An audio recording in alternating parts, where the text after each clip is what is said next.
ఇప్పుడు మీ ఛానళ్ళల్లో headlines స్క్రోలింగ్లో illegal betting యాప్స్లో నాకు పిలిచారని స్క్రోలింగ్ నడుస్తుంటుంది, హెడ్లైన్స్ నడుస్తుంటుంది నాకు తెలుసు.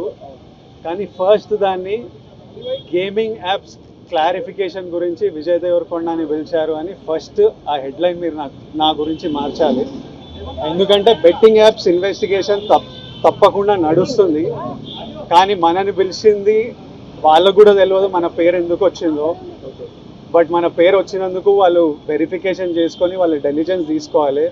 మనం చేసింది గేమింగ్ యాప్స్కి ఎండోర్స్మెంట్. గేమింగ్ యాప్కి బెట్టింగ్ యాప్కి అసలు సంబంధమే లేదు. గేమింగ్ యాప్స్ అనేటివి completely legal, recognised by the government, licensed as a business. వాళ్ళకి జిఎస్టీలు, టీడీఎస్లు, కంపెనీలు, it's fully registered, recognised by supreme court and various state governments. అది గేమింగ్ యాప్. అటువంటిది A23.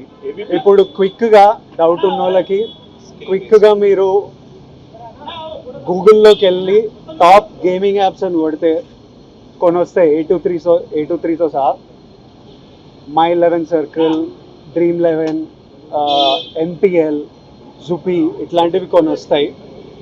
ఇవన్నీ రిజిస్టర్డ్ గేమింగ్ యాప్స్. ఇవన్నీ మన ఇండియన్ క్రికెట్ టీమ్కి స్పాన్సర్, మన ఇండియన్ ఒలింపిక్స్ టీమ్కి స్పాన్సర్, మన ఇండియా ఉమెన్స్ క్రికెట్ టీమ్కి స్పాన్సర్, ఐపీఎల్కి, ఎన్పిఎల్ ఒకదానికి అఫీషియల్ స్పాన్సర్, వేరియస్ కబడ్డీ లీగ్కి, వాలీబాల్ లీగ్కి అన్నిటికీ వీళ్ళు స్పాన్సర్ చేస్తారు. ఎందుకంటే these are completely legal entities.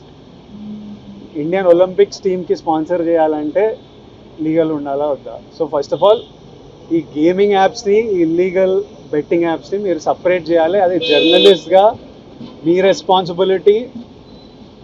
నా మీద మీకు ఆ రెస్పాన్సిబిలిటీ ఉండాలని కోరుకున్నా. కానీ మన పేరు వచ్చింది కాబట్టి కొన్ని క్లారిఫికేషన్స్ అడిగారు.